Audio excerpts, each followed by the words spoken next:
These setups, kind of crazy. Love Zinzao Galio, that one is a classic for a reason. I am very worried about OPLoLReplay being picked into Sylas.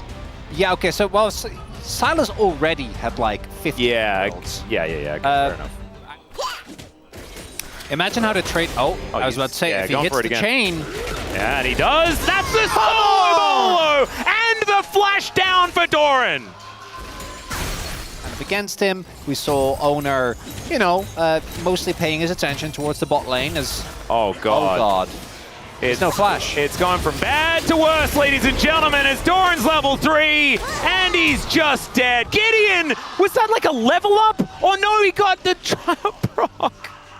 It could be all over as Owner is coming on up, and Kingen not overextending. Oh, unless he is. Yeah, he is. He's just going to get executed. Owner comes in and takes that one as a freebie. Maybe a bit of an overextension there from good old Kingen. We get doubled up on here in this top lane as we do have the swap occurring. And Gideon should be able to lock down the remaining grub here. So that is first feat of strength of the Warfare variety. The snare coming on through from Carrier as Doran with the Gnar just flashes on top of Kingen. Can he get the ult off? The answer is yes, as Doran's tanking it up and will go down. A 1-for-1 under the bottom outer turret. It's taken as well. Teleport back in from Faker, but it should be the first grub being taken at least. It's the rest of T1 wanting to fight for this. 3 versus 3, but it's a flanking Lehens. And Calyx is lying in wait as well, so 5 grubs going to be the answer. The arrow goes entirely wide as there is a Cocoon to interrupt the bullet time. Owner now getting a bit of a heal as the knockup comes through with the Pop Blossom. Still the heroic charge not going to be enough, and Carrier will be the answering kill. Calyx grabs that one, and there's a Justice Punch onto Faker. Lehens looking for a little bit more as they want to take the Realm Warp out as the taunt doesn't work. And Faker gets everyone to safety. Yeah. Game is looking very differently. Instead, it is still 6, like Nongshim still won that, right? 6 reps for them. They end up getting the dragon as a little extra gift as well, which gets them feats. Yeah. E-minions, they're in a bit of an awkward spot. Lehen's going to turn up though, and they're looking to play aggressively. They will get the cleanse out of Smash immediately. Cocoon going to land there as well as Juice just walking at him.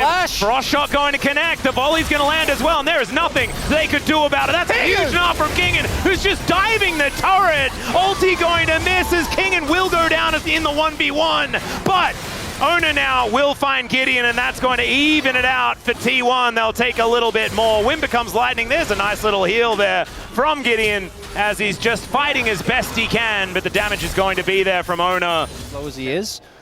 They're just setting up as, it doesn't spot. Yeah, all right.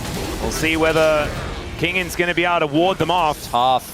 He really wants someone to pick up turret aggro before he throws out the ulti, but there's Smash with an ulti of his own. He finds it. Chains! As Smash gonna have to flash for it, and he does pick up the kill. I don't think he had to flash for it. Maybe that I said that wrong. However, he did flash for it, and it did result in a kill. Still, outer turret falls on the top side of the map. T1 going to be able to grab the outer on the bottom side, but if this inner turret goes down, Nongshim are going to win out on the play. Still, they're able to defend, and Gideon is able to take the Rift Herald as Lehen's taking a lot of damage. Teleport in from Faker is going to get him towards this top side. There goes the spider, squished like a bug. But still, it is the Galio being able to make it out relatively safe. I say safe, as they do get the taunt onto Faker here. Pop Blossom comes out from Carrier, who was pretending to be Owner there. The arrow is going to connect. Now Faker's in trouble, and Gideon, with the ulti running, is seeing what he can get done here. There's Kingen to lock down the first one. Chains land onto Owner. Smash taken down as well. Kingen, an absolute monster on this Sylas. And Doran cannot catch up here as Carrier going down exceptionally low, or at least looking like he did as he was transformed. Still, Calyx is going to fall, and Doran looking to try and get out. Wind just barely not becoming lightning there. And Kingen, you can see, just desperately wanting to get another one, but isn't able. And the fact that Carrier doesn't die is a big deal, as now we're not done fighting. Yeah, Owner lying in wait. We've got a Rift Herald coming down as well, as it is going to be Gideon controlling the ulti, controlling the dragon, sorry. Now they're going to have to possibly get themselves out of here. Let's see whether they can. It's OPLoLReplay from Kingen going to come on through. Down goes Doran before he can do anything at all. And T1, I think it's probably just time to cut your losses. But he's still at 2 items, so is it just gone?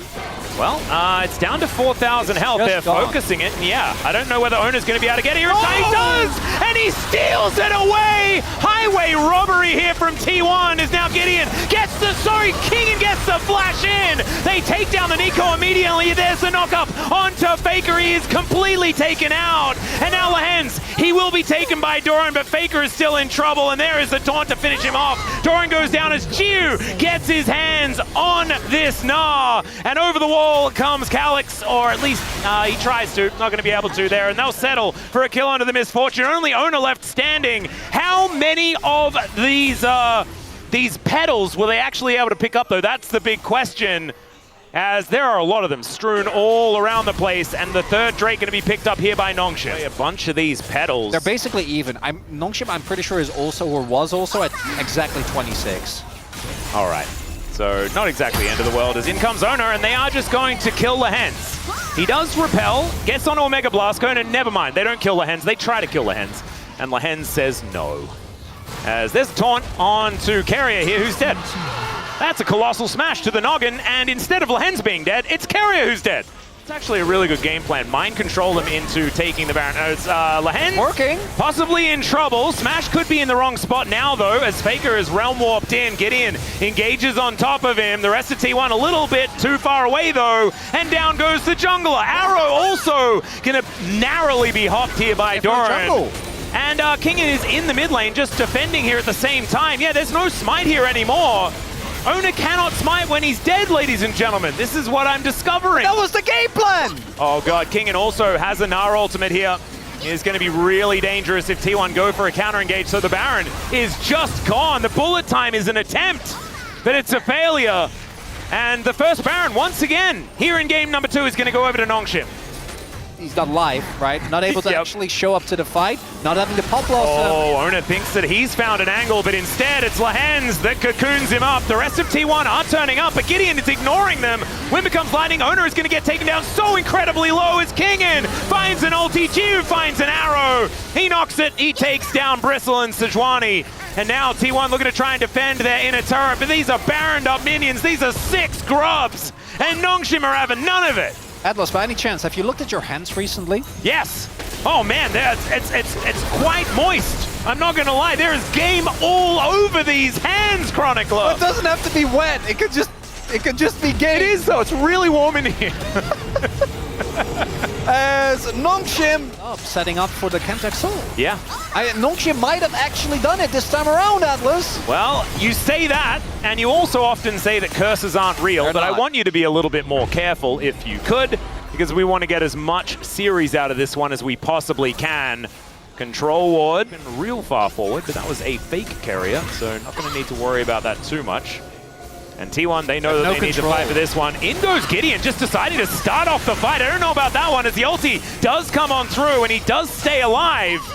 But he's going down relatively low. Kingen on a flank angle finds an Gnar ulti once again. He's been so good with these. I think mainly because he likes playing Gnar, and so he's pretty good at it in general. Doran has a Gnar bar in perfect position, though, as Calix gets engaged on. He just goes into his Zhonya's, though. That's going to buy a lot of time here as they take the Soul, and Chemtech Soul is going to help them so much. Look at these health bars, already prepared as the Pop Blossom does nothing, but the Gnar does everything from King, and bullet time is just going to get immuned by the 2 members of Nongshim, and the Realm Warp does work, but it just tries to buy time. It just tries to get them out of there, and T1 is still going to die. And we are then going to go to 3 games. Here we are, Nongshim. They find the angle here in game 2.